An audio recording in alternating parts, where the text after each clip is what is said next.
Hi, Marie, can you hear us okay? So it says, yes, I'm a nerd, but then underneath the shoe, it says. All right, hold on. We gotta get some audio set up here for you. Just a Yes, I sec. can.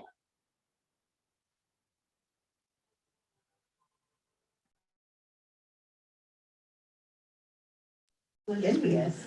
All right, can you try again, Marie? He's reordering. Sure, I can hear you. Oh, hold on, still not yet. You know what I'm saying? Do you remember which? Oh, yeah. Okay, yeah, so they were student body. All right, one more time, Marie, if you would, please. Okay, I can hear you. There we go. We got you now. All right, we'll get started here shortly. Thank you. Thank you.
Hi, Scott.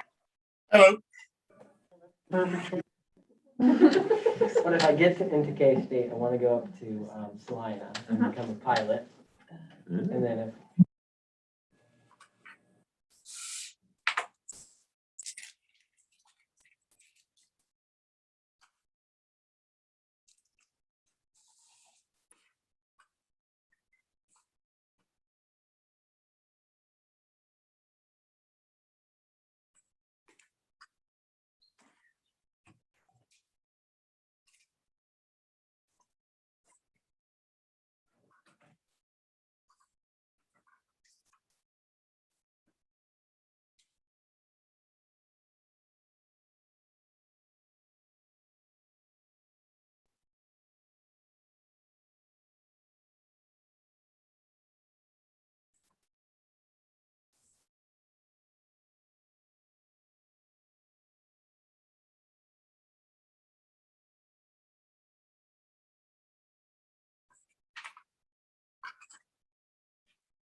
It's so weird.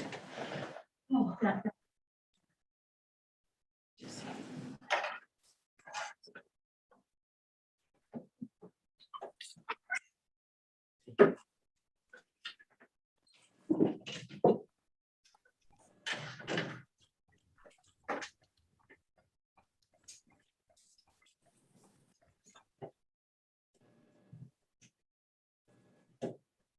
go. All right, can everybody hear us okay online? Wait for me to share the YouTube. Yeah, go ahead and share.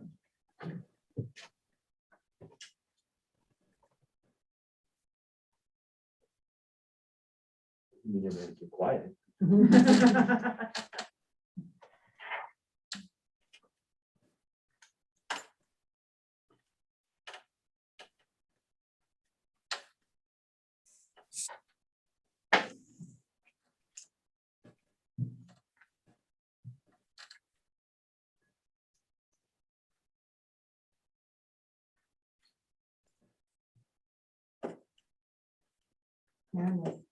Landon gonna be able to play tonight?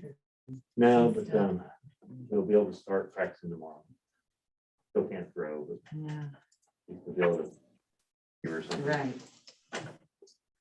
You had a good night the other night. For me, the body's throwing fans. He's pretty bummed Right, out. when it's probably when he got hurt. I don't know. He's got bicep neuropathy, so where his bicep attaches to his rotator cuff, it's starting to pull away. Mhm, And I think it's just for the throwing. mhm, He just didn't prepare himself to throw enough. mhm. Bicep, his rotator cuff wasn't quite strong enough. So if he would have said something when he started hurting, he could have Right, gotten it sure. strengthened up instead of just trying to tough it out. Uh-huh. Or he couldn't stand the pain anymore. It was too late.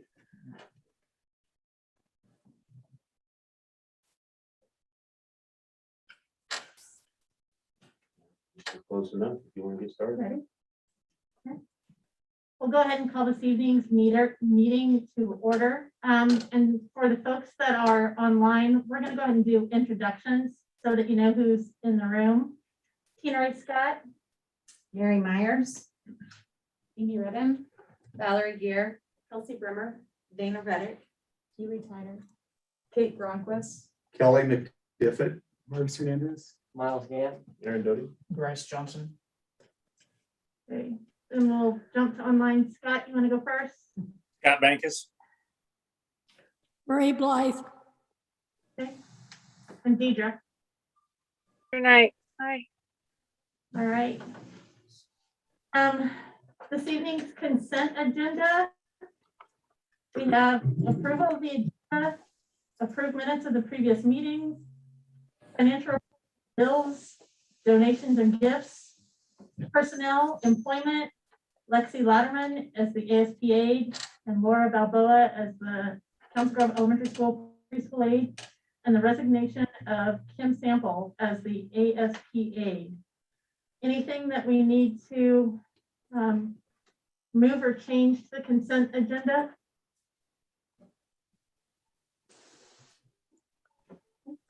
If not, I'd entertain a motion to approve that. Also move. Seconded. All right, it's been moved and seconded to approve the consent agenda. All in favor, please raise your right hand.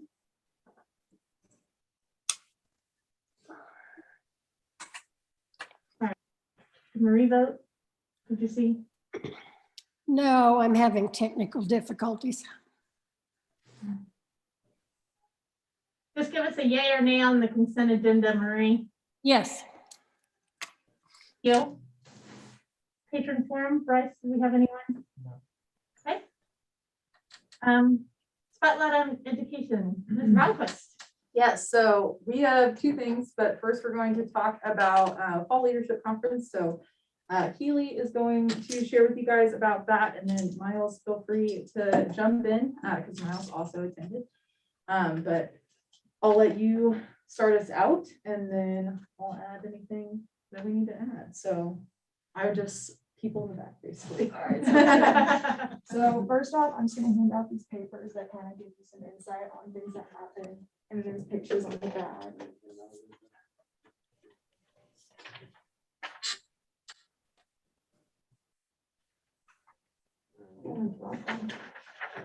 Okay, so this year, the CGHS FCCLA hosted the District D Leadership Conference on October 6th, last Wednesday. And all FCCLA members from the areas schools gathered to learn about FCCLA self-sufficiency leadership activities. And this included the following: We had a keynote speaker, Justin Gallion, who's really cool. The student body peer education team, Healthy Living with FCCLA, State President Renee Cabrera. Leadership and FCCLA, State VP Kaylin Conrad, Community Service, National VP of Parlaw Kaylin Gustin, Opportunities in FCCLA.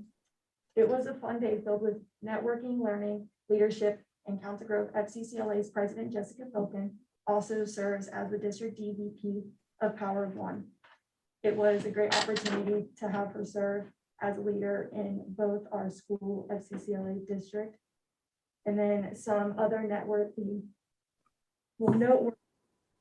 items were 200 items donated to Care and Share, over 240 attendees, 35 Council Grove FCCLA members, and many remarks on success of the conference and compliments on our facilities. Yeah, that's a good summary. Overall, it was a really, really good day. I think everyone who attended was very happy with it. It was a super successful conference.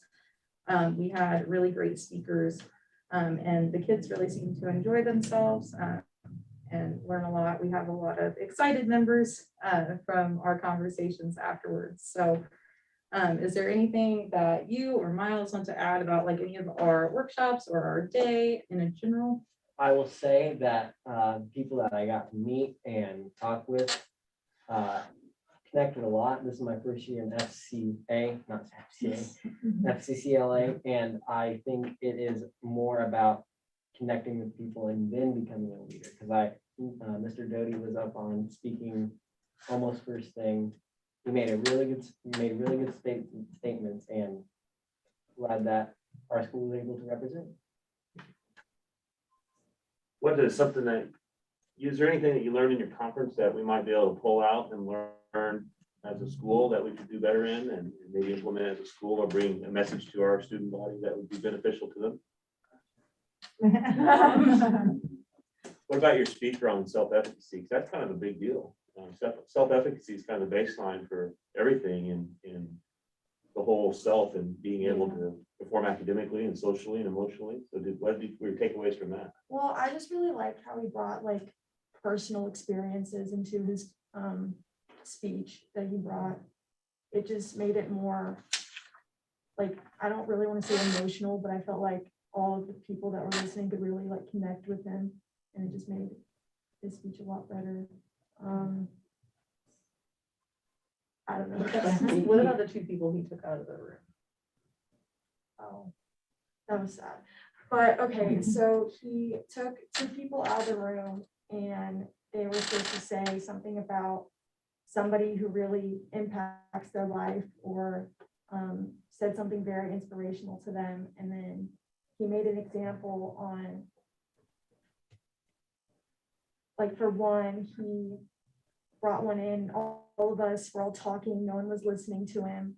I felt awful the entire time, but and they They were took him back supposed to out. do that. Yeah, Yeah, that wasn't do clear. that. They were supposed to do that. And then the next girl, we all were supposed to stare at her, and then before she started talking, you were supposed to get like wild and start like screaming. And then she came back. Well, then they all came back, and he explained to them that that was what was supposed to happen. Talked about how it made them feel Yeah. like having people respect us versus, or just like overwhelming us with cheering, and kind of being confident in those statements, and yeah, how other people's actions can also affect us. But I think all of our students who were participating in those wild cheers or like not paying attention to the speaker, like she just said, they were like, oh my gosh, I felt awful the whole time. Or wow, like even though we were cheering for her, we didn't listen to her.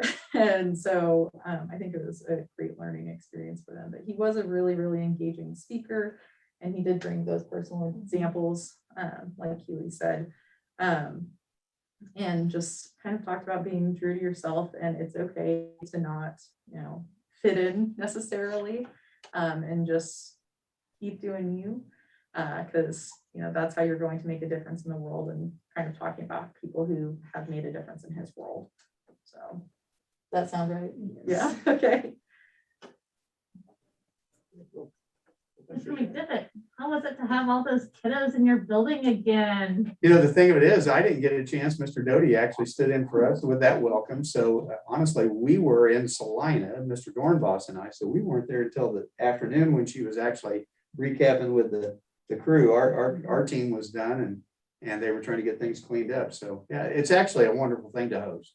It absolutely is. It's a good experience for our kids to get a chance to host people. But on the other side of that is to show off our facility, to show off the people we have that represent us. So it's a good experience to do that. But I also know the undertaking that the sponsor and the kids go through to make it happen. So it's a pretty cool experience for all of us. We think when we get a chance to do that. And actually, if you want to know the truth, we're in the very southern part of our district. So it's about time we get a chance to stay close to home for one day. Because it's usually not a close trip. Yeah, we're usually leaving early in the Yeah, I've morning been to on get to one of that those conference. buses.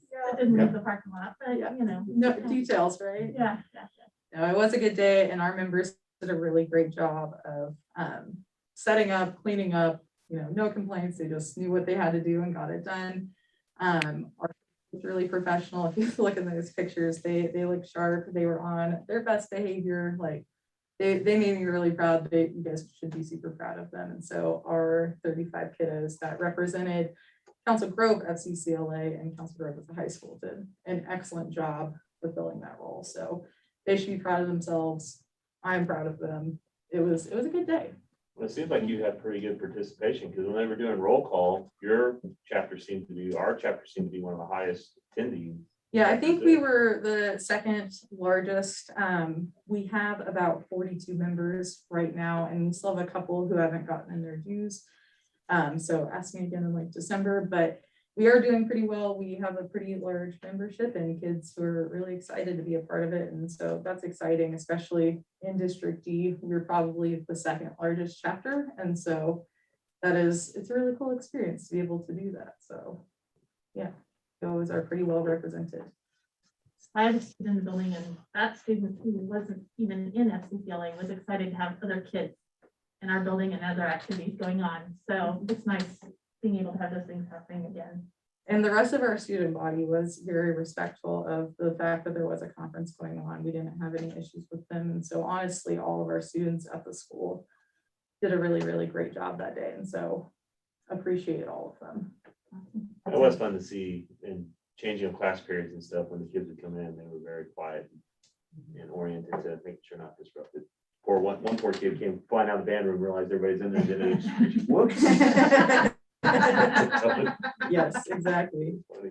Well, and it sounds like the day was just, the kids represented themselves well, they represented our district well, and these are the kinds of experiences we want students having. And Keely, thank you for braving this room of adults to take a little time to educate us as well. Yes, we appreciate it. Good job, guys. I do have, you can go. You go. I told her she could leave as soon as she had presented. I had also emailed, well, thrice to Mr. Doty, if I could share something with you about CTSs a little bit at the state level, so it goes along with our spotlight for FCCLA. There we go. All right. For those of you who may or may not know, I serve on the Kansas FCCLA Board of Directors. That's just a board of I believe there's 12 of us in charge of overseeing all of Kansas FCCLA's operations. And so recently, this past month, our state advisor brought to our attention some changes that were happening at KSDE, which there are always changes. And so that's to be understood. But they let us know that after an indefinite period of time, they are not 100% sure when, they would like all CTSOs to not be housed at KSDE any longer. So I went ahead and typed up a little graphic for you guys. We don't have to dive super deep into the things on the back, but I did type up some extra information for your reading. So why is that even a problem? It significantly reduces funding for the CTSOs that are currently housed at KSDE. It also means that those career and technical student organizations are not, in those conversations and related to career and tech ed, school redesign, work-based learning. All right, and those are all places where, FCCLA, FFA, HOSA, FBLA all belong at the table because they're a really big part of that. They're a major player. So the impact of that long-term, that cost, where the funding is reduced, is transferred to schools and students. And so, if students are paying a higher premium in their dues, they aren't going to be able to participate in as many of these sort of functions like we had last week. I guess it was a week and a half ago now, but that is not great. We don't want that to happen. And we also don't want CTSs to fall off. They'll make less comprehensive programs. Currently, FCCLA and FFA, I'm not 100% sure on FBLA, are currently embedded into pathway standards. And so, if it's already existing in our schools and in our pathways and our curriculum, then it's important that those exist, even though they are an extracurricular on top of things. But they could also be considered intercurricular since they are incorporated in our classes. So basically, they just encouraged us to talk to our people who represent us. And so I came to share to you guys because you are who represents our school. And I know that a lot of you have, various connections or will be at different meetings in relation to advocating for schools. And so they don't want any, cold calls or angry emails or whatever sent, but please keep CTSOs in mind when having conversations with like the State Board of Ed members or any representatives at KSDE, or if you're participating in any, meeting that is related to redesign work-based learning or CTE, because these are a really, really important part. And they are, allocating funding to some places very recently that are actually outside of our school system. And so we would like to keep those dollars in our public schools to support students. But that is definitely coming from, Kate Gronquist, the state FCCLA Board of Directors member, not necessarily Kate Gronquist, your FACS teacher, although it does impact us, later on down the road. Because that is an interest component for our classes. And so if we don't have, as high membership, that kind of loses interest, which could decrease enrollment and hurt CTE overall. Now that's like a very long-term sort of impact statement. And I can't see into the future, so I can't guarantee that, but that is a correlation that we could see happen. So there's that handout with some information. If you have additional questions, please feel free to ask. I don't think it's necessarily something that we can maybe stop, but we would like to at least still have a voice within KSDE. And so whatever we can do to advocate for that would be amazing. So yeah, just keep that in mind in any of those conversations about, related topics. So do you guys have any questions about any of that? Is there a person at KSDE or a position or an office? Help me understand. Yeah, that's a great question. I should have been more clear on that. So currently, each CTSO has a state advisor. So for FCCLA, that is Pam Lamb. The other one, I don't know the other state advisors' names, but each one has their own. And so some of them are housed at KSDE and some of them are housed externally. And depending on the organization, that has different impacts. So FFA is housed at K-State. It makes sense. FFA has a lot of national dollars and they have partnerships with like Farm Bureau. And so they are able to fund that external job because that is the, that university setting with agriculture fits that position the best. Some of them are retirees who are actually just doing this as a part-time job because their statewide membership is only about 600.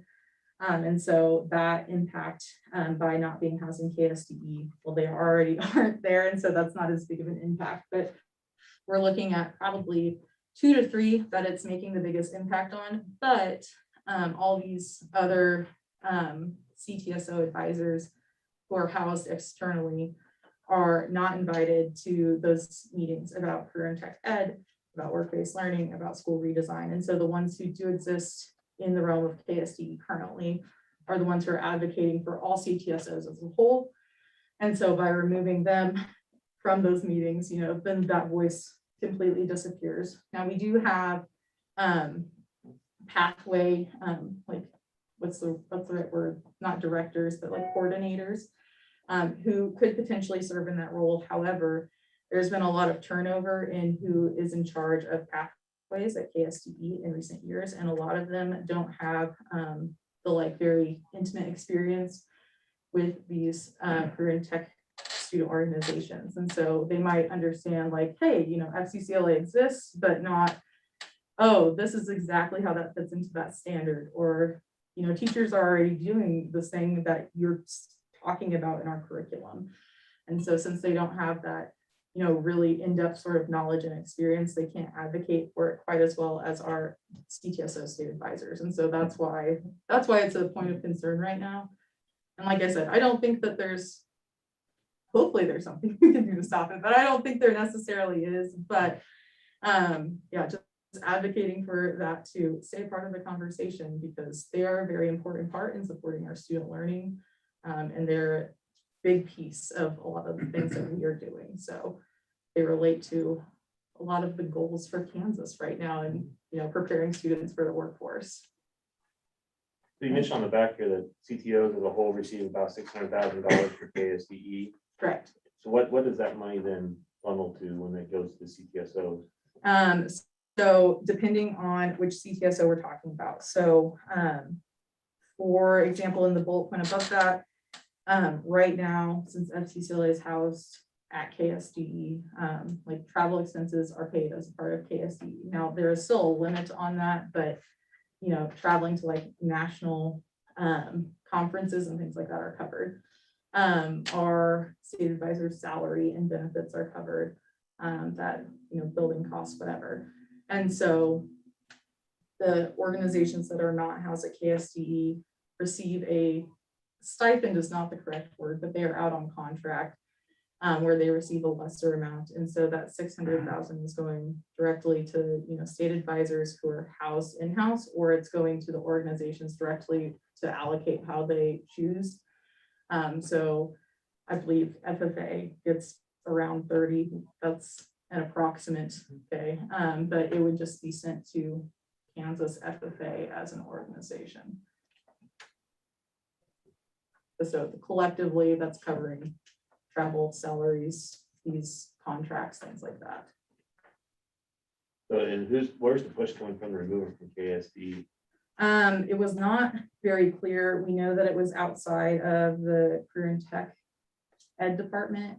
They believe it's coming from like a little higher up, but they didn't have an answer for us in regards to that.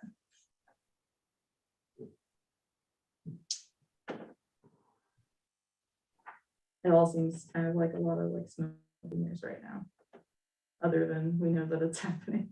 So. Well, thanks for sharing this.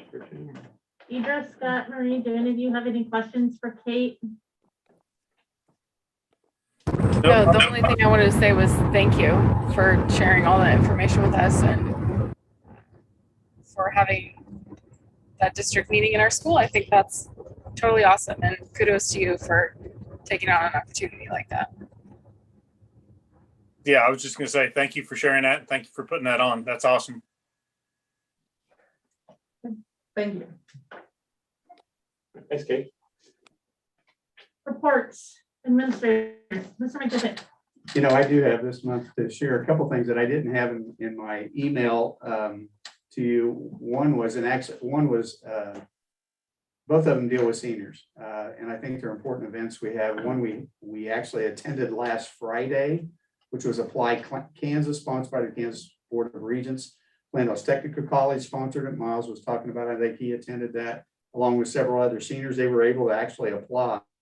There's some motivation for that because October, a lot of the schools will waive any fee, application fee at that time, but it also gives, they can actually see actual admissions officers and things of that nature at that particular event. The other thing is, I didn't mention that we have our FAFSA night coming up Wednesday, which is when kids get some assistance, actually parents and students get assistance with the FAFSA in completing that and getting it filed. an ESU representative will be here to assist with that in our cafeteria on Wednesday. So, anyway, two big events that we had during this past week and on into this week that I think are of major importance to our seniors especially. That's all I have. Ms. Gare, Me? No, I think that's it. Ms. Brummer, So we'll say it's important to, I can tell, especially from personal experience, I probably wouldn't have applied to college until December if it's a different. But it's important to get our kids wanting to move forward, even if they don't want to go to college. It's important to say, hey, there's a future ahead. We want to help you prepare for that future even further than what we're supposed to. And I feel every day when I walk into school that all my teachers want to do the same. And that event, the Wednesday night, makes me know it's that everyone wants the best for me and everyone around me. Good feedback. Mr. Doty, One thing I got is I just want to give a shout out to our staff. I mean, this is the time of year, Kelly and I were talking about this the other day. This is probably one of the toughest times in education because the newness of school starting is wore off. Grades are now coming up. Some students aren't doing as well as they wish they were, and some students are doing great. And it's just tough. It's socially, emotionally exhausting. It's physically exhausting for everyone. So I just want to give a shout out to our staff and tell them thank you for, it's been a great year so far, and they're doing an awesome job and have a huge impact on our culture and our community and our kids. So just tell them thank you for what they're doing and that they know they have our support, and we'll be doing things to continually show that support and reach out to help support them. And if they need anything, let them know to reach out to us. So just want to thank them. You're doing a great job. Bryce? Dana, or do you wanna? Oh, we just go down. The thing is on the agenda on the C. Okay. Board members, anyone have anything?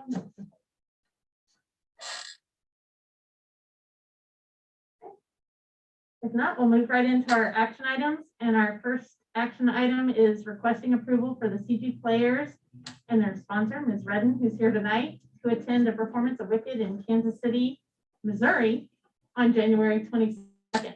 So because this is an out of a state request, Ms. Redden, if you'd like to. Yeah, so our goal is to be able to take our kids on the 22nd of January. And that would be a Saturday. We would leave at around 2-ish. We would grab dinner before we go to the show. We would see the show and then we would drive back. It'll be kind of a late night. The parents would have to sign, obviously, a permission form. And we would need to get that in as soon as I can get everything approved and move forward. I contacted the American Theater Guild, who are the people that are putting on this production, the traveling Broadway production in Kansas City. And they do have a student group rate. So our tickets, instead of being like $80, would be $60. And it's my goal, in order for us to have fundraisers and applying for grants, so that the students will only have to pay $15. Because theater is an extremely expensive part of entertainment. And I don't want that to be a reason why kids can't enjoy theater.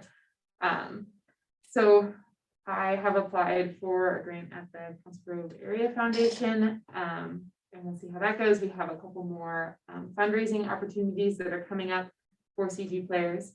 Another option is the Staging the Future, in connection with the American Theater Guild, has a student day on the 6th during the school day, like a matinee.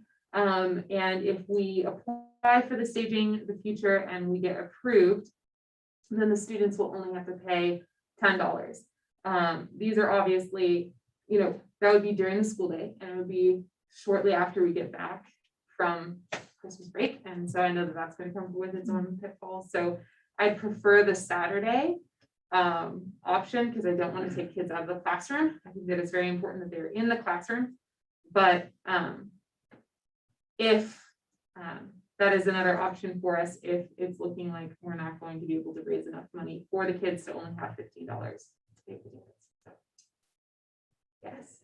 So is there you mentioned before that you might open this up to all students, who wanna go, Yeah. not just the. Yes. the Mhm. So I sent out a Google form across our whole student body and staff for high school students. And we have about 21 students who said that they were interested, and 3 staff members who said that they were also interested in helping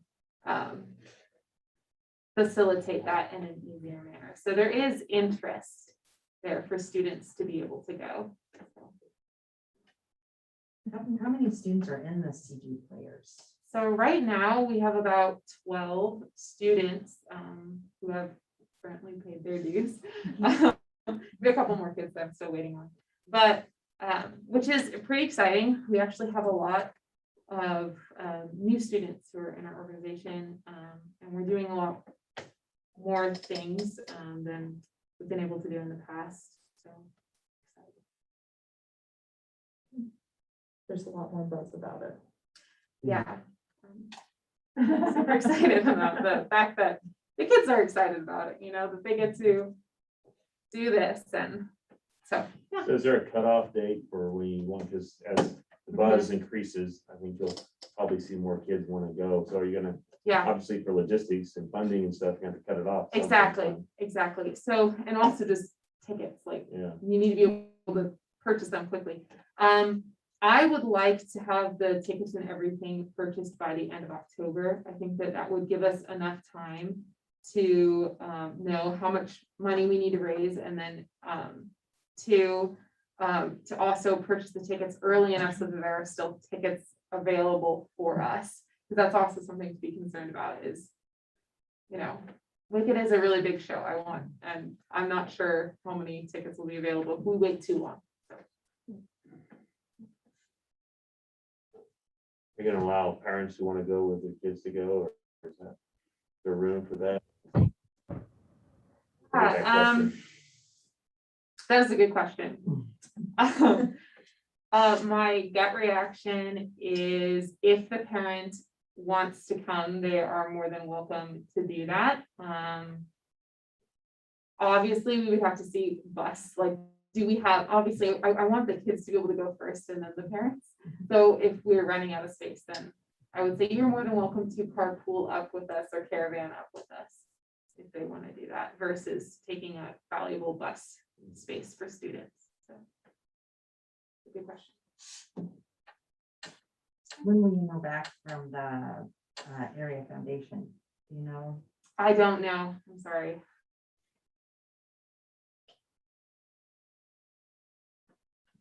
It sounds like a fantastic opportunity for our kids to get exposure to culture and theater and once in a lifetime experience for some that probably someone won't have the opportunity to go do again.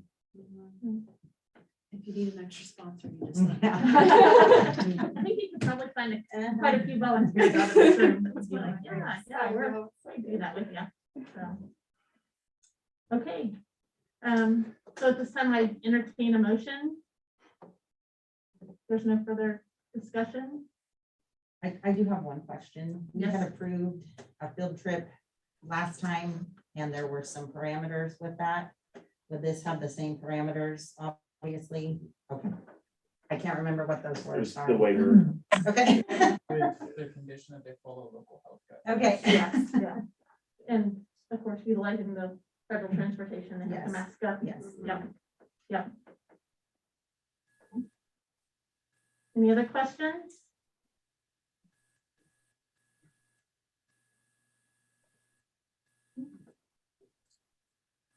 Okay, we just need a motion. Yeah.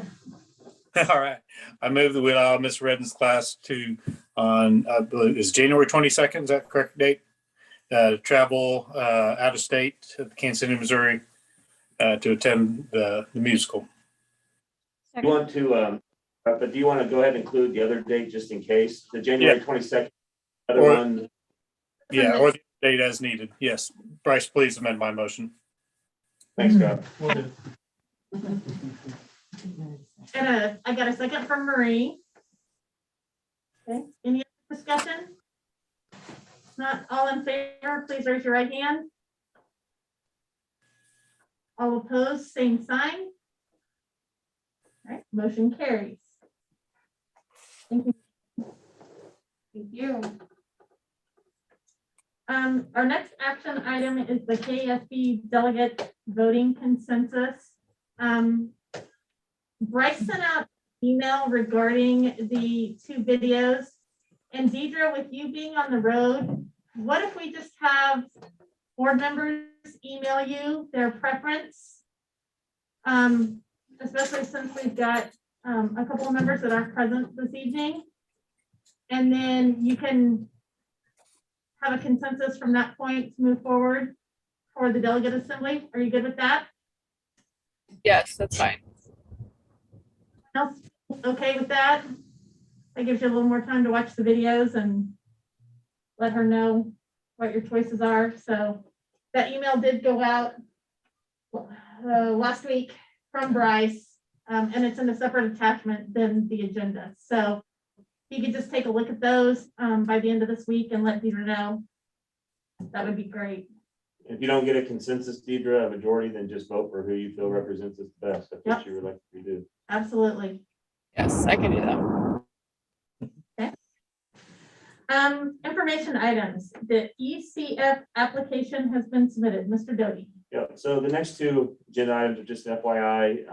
We have submitted our ECF, which is the E-rate, new E-rate application for the additional funds put in for data and technology. And so we did submit a pretty hefty application for that grant. The frustrating part is they opened it up for a second round. If you were denied or if you did not get your first round in, we still not have heard back if we were approved or not for our first round. So we will not be able to apply for a second round if we are denied for the first round for a reason that we could easily adjust and reapply. So that was a little frustrating, but it is a $79 billion fund of money. So there's probably a lot of things to look over. And unfortunately, but I think we should hear back something soon. So that's good. And then ESSER 2 application has been submitted and approved. So we'll start drawing down our ESSER 2 funds now.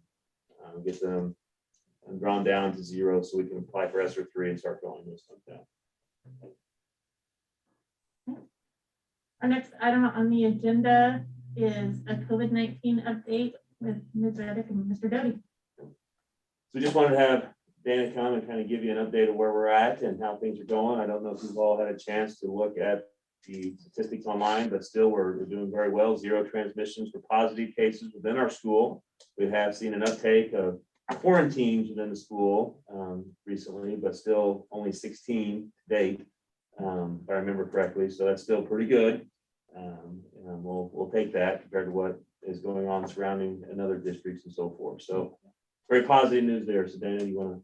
Yeah, I did just want to remind everybody that those stats are on the website. So at any time you can look, and we try to get those updated every day. Some days I'm a day behind, but we try to get them updated every day. But yeah, we have no positive cases that have been exposed at school. So we've had 13 total outside of school exposures. And then with quarantines, we did have the 16 school-based, which were mostly either related to activities or cafeteria related. But with those, with the quarantine testing, the test to play or test to learn protocol that we've put in place, several have taken advantage of that. And so we've been doing a lot more testing on for those reasons, and all those tests have come out negative so far, which has been fantastic, because then we keep the kids in school, even though they're on quarantine, just watching them closely, and they've all been great. So that's been wonderful. I was going to bring up that we are still doing COVID vaccines every Thursday at the junior high school. So any students or staff that decide that they want to do that with parent consent, of course, for those students, they can come in and get those on Thursdays. I know a lot of them that have even gotten their first vaccine, maybe at the health department, then parents have allowed them to get their second one at school when the health department comes over. So we've had pretty much a few every week that have been getting that done. So we also will be hosting clinics at Counselor of Elementary and Prairie Heights Elementary when the 5 to 11-year-old COVID vaccines are approved. So those should be coming sometime soon. So that'll be something that we will offer with parent consent as well. We did do flu vaccines today. I'll just add that in too. We did that today, and we did some extra staff also on like September 27th. So we had 79 total staff members, actually 80 as of tomorrow.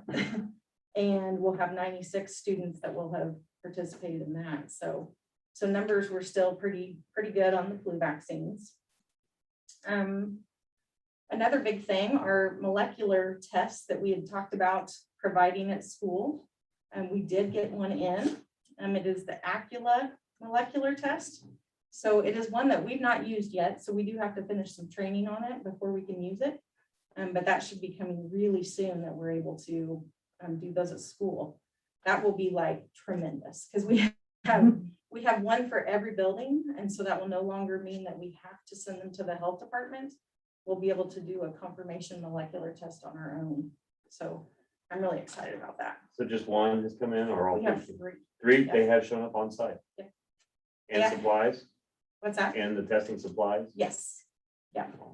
Yep, they showed up, and so they had to go a different route because they didn't have the Avid ID nows, enough of those available. So Acula is the one that they sent to the schools. So that will be provided, and the testing supplies again will be part of that grant that we've obtained. So there'll be no cost for that testing to any staff or students when we do those, kind of like our antigen testing as well. So that'll be good. Really soon. We just have to get our training done. I've also tried to get in. I have Dr. Priest who's approved to write a standing order for us to be able to do strep and flu tests at the school. And so now I'm just waiting on the state to give me the okay that they'll send those out to us as well. And that's also part of that grant. So there again, it's like, we can help kind of narrow down what we're looking at when we have certain illnesses that tend to look alike sometimes. And will be really nice. We will definitely be referring those students on like we do with COVID as well, but especially for strep and flu when treatment may be needed for strep, of course. And so we will refer with those things, but I am excited to be able to have those testing supplies too. Well, I think that'll be huge, Dana, because there's so much anxiety, I know, amongst our families about when symptoms occur, what it is. And so if we can help them narrow it down with a simple free test here in school and not have to have them go to the doctor's office first, that will be, I think, relieve a lot of stress and anxiety on some of our kids and families. That'd be huge. Well, that'll help us to, maybe they do just have a sore throat. And so maybe you wouldn't just necessarily jump to, encouraging that COVID test first. You could encourage the strep test first or, whatever, depending on symptoms, of course. But it is something in the works that I feel like we're a little bit closer to. So hopefully that'll be really soon as well. I wanted to mention that Janelle Works, she's a CNA EMT. She started full-time last week. So she is stepping in at the high school and the elementary school here 2 to 3 days a week. We're kind of sharing her. It depends on where we need her. We kind of toss her around a little bit because some days we're fighting over her, but she can also, step in and cover if for some reason the health office wouldn't be covered by me or Barbara Brenda as well. So it's wonderful to have her added into health. I think that is it, unless anybody has questions. I was going to mention we, as far as our preschool goes, we are kind of starting to talk a little bit about masking in the preschool setting. It has not been required by mandate that they need to or that they have to. And so that is what we have followed. We did have a little bit of a scare this last week because we thought we had a positive case in the preschool. And with that, it would have quarantined every preschool student in the classroom because of no masking and, you know, with playtime and eating and everything, I mean, they should be interacting like they do, that it was gonna affect most all of them. And thankfully, we found out it wasn't a preschooler, but it did kind of raise our concerns a little bit. And I do think it's important that we talk about that a little bit more and make sure parents understand what that looks like if that would occur. Just to, you know, increase our discussion and see if it's something that we need to be talking about for the future, either encouraging that optional masking still, or if, you know, if we need to talk about if we should be masking all the students in the preschool. So it's not anything that we're pushing for sure right now. It's just a discussion that we're starting to have to, we just, you know, our main goal is to keep kids in school. And we were a little bit that quarantine, taking all of them out would not be ideal for parents and teachers, our whole school in general. So. But it's Dana said that when we had the notion that it was gonna be a pre-K student that was positive and quarantine the whole class, it started a tabletop conversation of, well, then what ifs? What if that happens? And since our goal, as she mentioned, is keeping kids in school, and how would that look then? So we're gonna have discussions about things maybe we can bring up to maybe get some input from parents, possibly see what that looks like as far as making sure parents are educated on the consequences of if there is a positive case with no mask, they are quarantined, and that would be at home. They wouldn't be able to do the stay to learn or test to stay potentially. So there's a lot of dialogue that we need to have about what that looks like. Yeah, and just parents understanding too that, you know, even if we, if they were all quarantined and we had them all at the school, you could have continued cases that would just prolong that quarantine potentially for a long time. So it's just When we things to learned discuss. last year, Val's building, we did a modified quarantine, and it was not good for our staff and students to do. I would not want to subject our staff and students to that again. And what the modified quarantine setting was taking all quarantine kids and putting them in an isolated scenario where they don't interact with the rest of the building. They enter different, they exit different, they interact in the hallways different. It's very social. It was not a good situation. Right. So I would hate to do that to our staff again. So I think we need to be proactive in ways to prevent that, because I don't think that would be an option for us to do a modified quarantine for 4-year-olds. I think that'd be very difficult.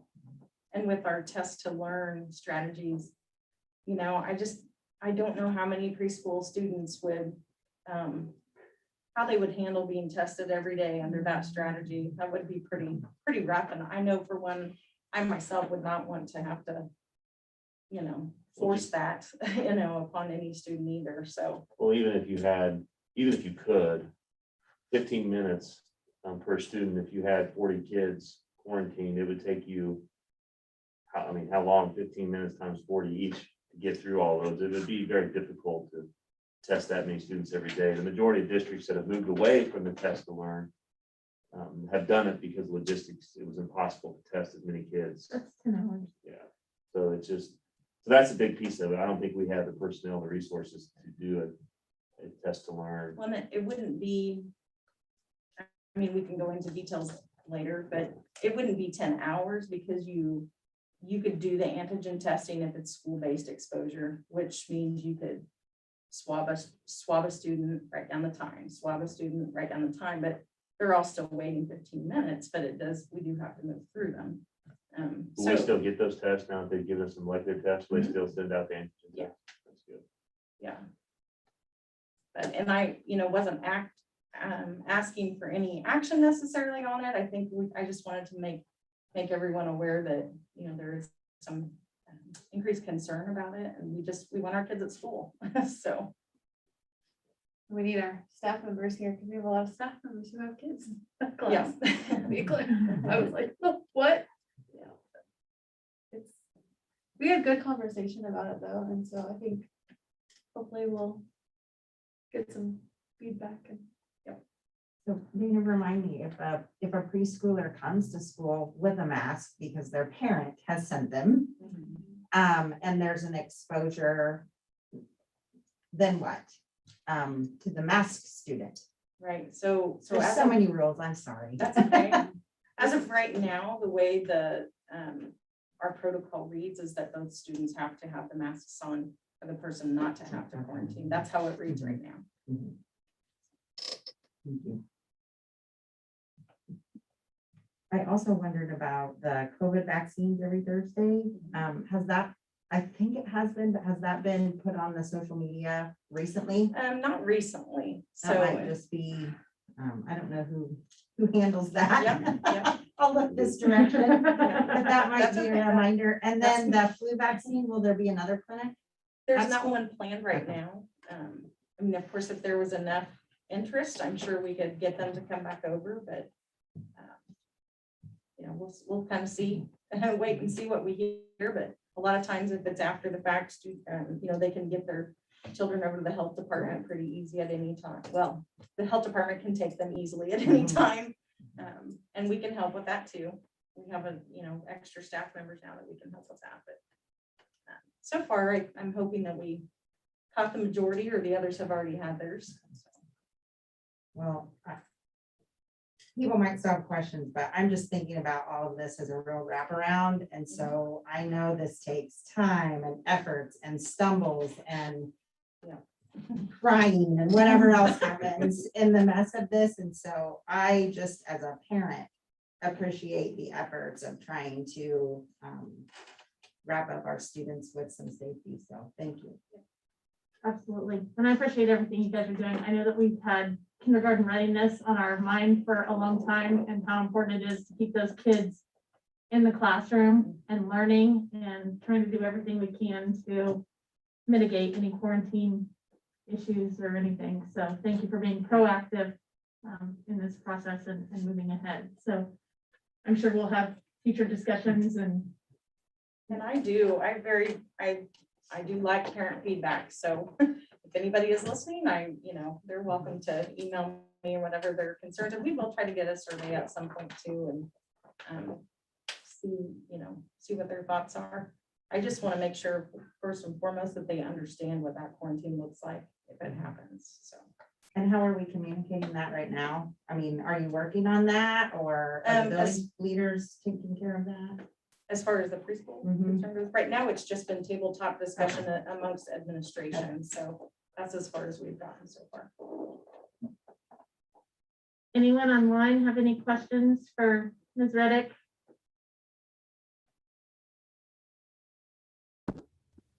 No, I don't have anything. Nope. Just want to make giving you guys the opportunity to respond as well. So we're not rushing through everything. No, Anything else on COVID-19 that we, Nope, I don't think so. Okay. Thank you, Dan. oh, Marie, did you have a question? She said no. Okay. No. thank you. Discussion items, additional positions, Mr. Doty. So part of our goal in this district for the last several years is to increase our teacher support through instructional coach in the classroom support. So we've done that on a half-time basis. And I think as we've all talked about multiple times, we would agree that's probably been the best bang for our buck as far as investing in PD for our staff is that instructional coach position. We also know we have a huge need for 504 coordinator. We have a huge need for a pre-K coordinator. And we know we have some integration of technology and instructional needs that are ongoing as we continually get new programs, and most everything is going to some sort of online resource that requires additional training and additional knowledge of our teachers and staff to be able to effectively navigate that. So we have talked about the possibility of adding a few positions using our ESSER funds to be the seed money to start those positions to get us by for several years to then navigate to see if we need to incorporate those positions into the budget, or as by the time ESSER funds expires, we have to see where the need for those positions are. So one of those would be moving the instructional coach / assistant principal to, which is now one full-time position, to 2 full-time positions. And so making the assistant principal at the elementary school here in Council Grove also our 504 coordinator and also our early childhood coordinator. So that individual would serve that capacity on a full-time basis. And then we would hire a full-time instructional coach, then that would broaden the outreach then that position could have in the footprint of our district to serve more teachers and be in the classrooms more and working with our staff more. Also, there's also a need for, I believe, helping our teachers. Their plates are full. Their plates are extremely full, and we have some big initiatives coming down the pike with a new ELA adoption that's going to have a plethora of online resources that go along with that. We're starting Fast Bridge, which is new. We have some social emotional agendas going that the staff are going to have to rely on some online resources for. Just a lot of things going on. And there's no one that can really help coordinate that with the staff to incorporate that transitioning into their classroom, into their curriculum.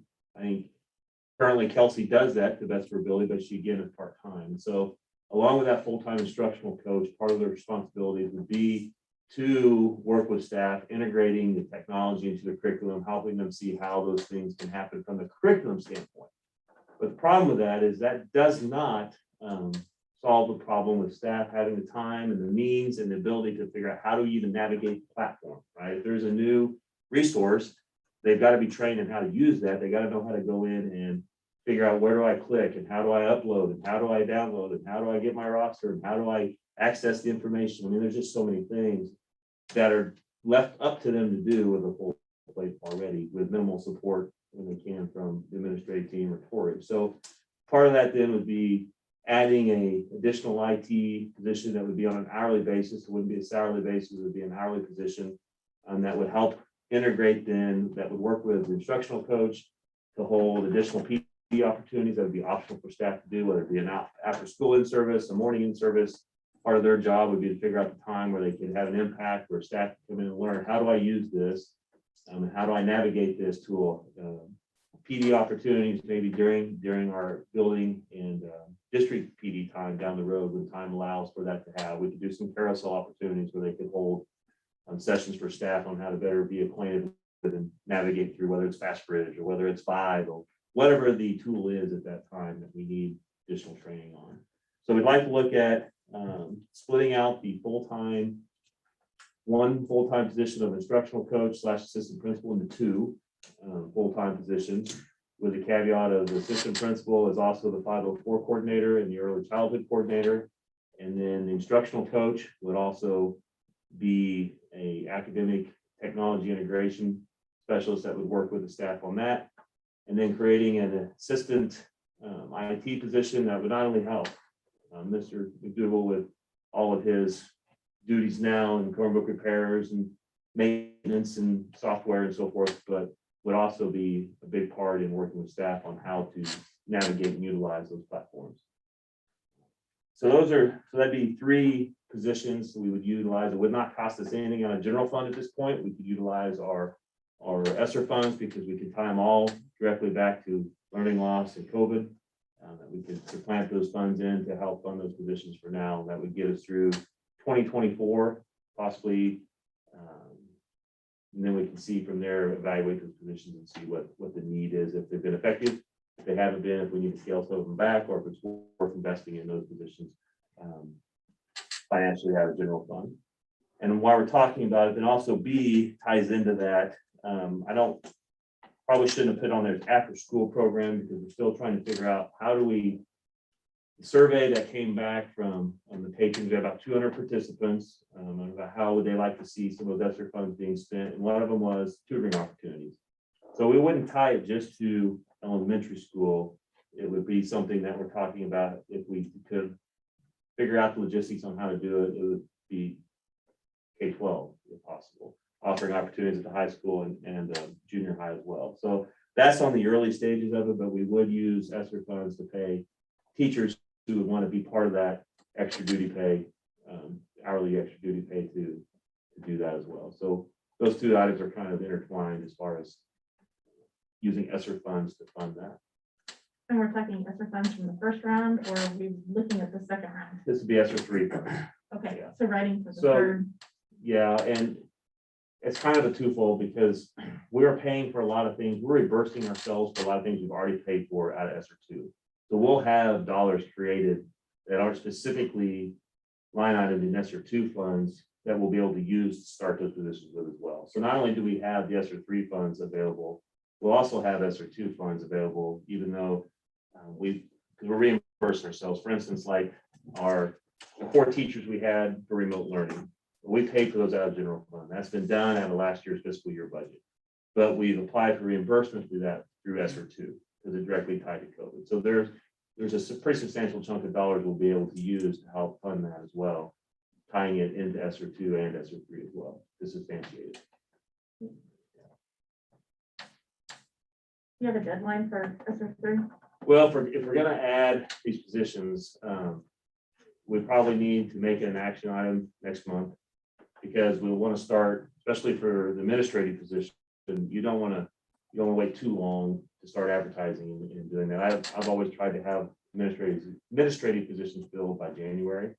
Just because by the end of January, no later, just because that's after Christmas is when a lot of people know what their situation is going to be currently, where either they're at or their life or family situation. So the application pool in that December and January timeline is kind of the ideal. If you wait after that, then you're narrowing down that pool. If you go too early, then you just don't know yet. People don't know yet what their next year plans may be.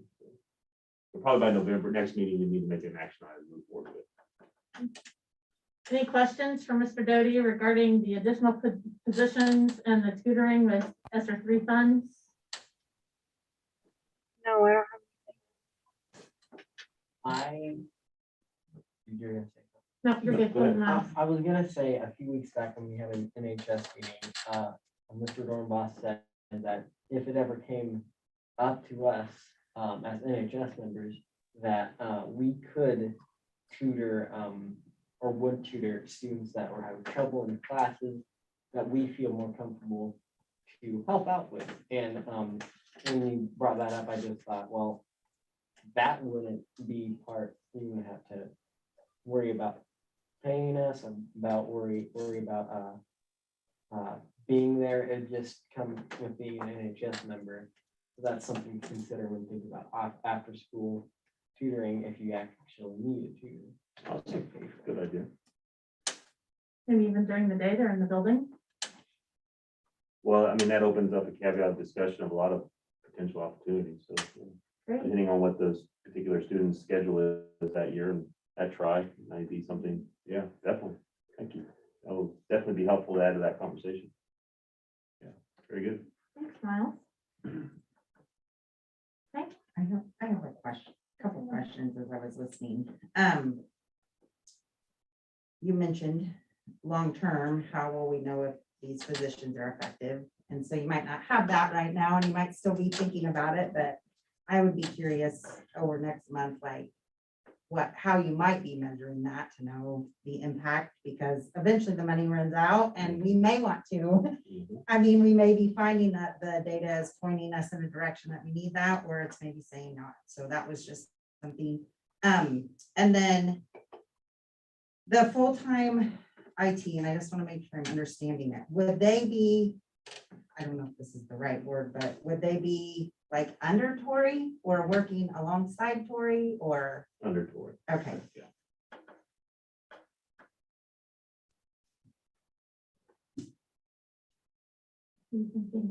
Well, no, I was wondering how these job descriptions, yeah, like filtered up to him, but if they're, I assume he has a job description. That the coach that would be the instructional coach and providing technology help, that sounds a little bit more like instruction, which Tori's not usually doing, I don't think. And then the other one sounded more like an assistant principal, traditional role there. And then the IT, the assistant one, again, they would be supporting Tori and the coach. No, Does it's that a good sound right? question. So to clarify that, Sorry, no, it took me a long time to that's think a that good through. question. The only really overlap between that I just foresee off the top of my head and thinking that through is with the instructional coach and the IT position is the opportunity. Maybe we can kill two birds with one stone, so to speak, with an after-school in-service, where maybe some teachers want to come and learn about the interface of vibe, and how do I better navigate that, or fast bridge? And then maybe one of them or a group says, hey, no, I understand how to navigate it, but how do I incorporate this supplemental software into this lesson? That'd be a specific opportunity, then they can come and sit down and have some time to do that. And then there might be some times where those two need to talk and say, well, we can do that together and accomplish that with one afternoon after school in-service setting. And so that's where they would be paired in discussing, is there a need to have are they totally separate at times? And sometimes maybe they can work together to support the staff member, because learning how to get in will be just as important as learning how to incorporate into the curriculum. Right. Yeah. Well, if I could, Sure. they're actually, I'm trying to think of an analogy. To say instructional coach / technology integration is like saying, it's like you cannot be an instructional coach in this day and age without dealing with technology. There is no separation anymore. So that really, in my mind, is I understand the purpose of putting it in that way for you to understand what we're proposing, but in my mind, that doesn't even need to be part of the title. An instructional coach now has to spend, I mean, it isn't you open a teacher's manual and you teach from it anymore. That it is so deeply ingrained in every single resource we use, that, and to use it well and with high student achievement, you've got to know there's no sense in pouring money into programs that we don't use or use well. So to me, an instructional coach, that the emphasis is on instruction, whatever that may be, and that assistant IT person is going to help make that happen. Because there's so many logistics that go on in the background. We spend hours trying to figure out how to get the roster right, and what access level you have, and why you aren't seeing blank, and what happens when you click on this, and why do you see that and I see this. And I mean, so we need somebody who's an expert in that area to be supportive. But that there is no separation anymore. There is none. Well, you brought up something there. I don't want to interrupt you, because that's good stuff. But you brought up something that I think is important to piggyback on, is that we don't have, Tori's job right now is not to be the expert in Power School. It's not to be the expert in Fastbridge. It's not, his job is behind the scenes, figuring out how do we get our student rosters uploaded? How do we get, We ask him to be, but he doesn't, he cannot. well, it's just not possible Not for him. possible. So if there is a question on from a user standpoint, we have to go to the manufacturer now, or the support rep. And sometimes that might take week, month to get replies back. So we've wasted so much time in that interim, where if we had someone on site, like this assistant person, part of their job is to, hey, you need to know how to use Fastbridge, as far as from a user interface standpoint. I mean, they're not going to get and do the data and interpret the data and help set interventions and things like that, but they would know that up front.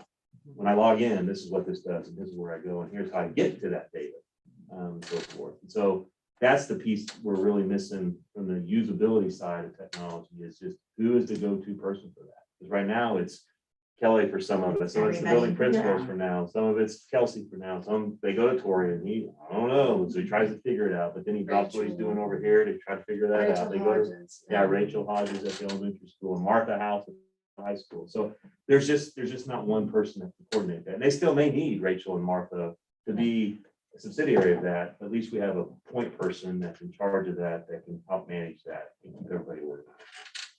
Thank you. That helps. I just was trying to, in my mind, No, good question. Yeah, let the title. figure it out. Yeah. Yeah. It's hard to articulate that. Right, absolutely. Okay, next item on our agenda under discussion items is the hiring timeline for the CGJF high school principal. Well, I've been putting it off as long as I could, because I was hoping I could get him to change his mind, but we haven't done that yet. So we will open this up probably here within the next week or so, probably by the third week in October. Leave it open through mid-November, and then try to have the position hired by the end of November, beginning of December.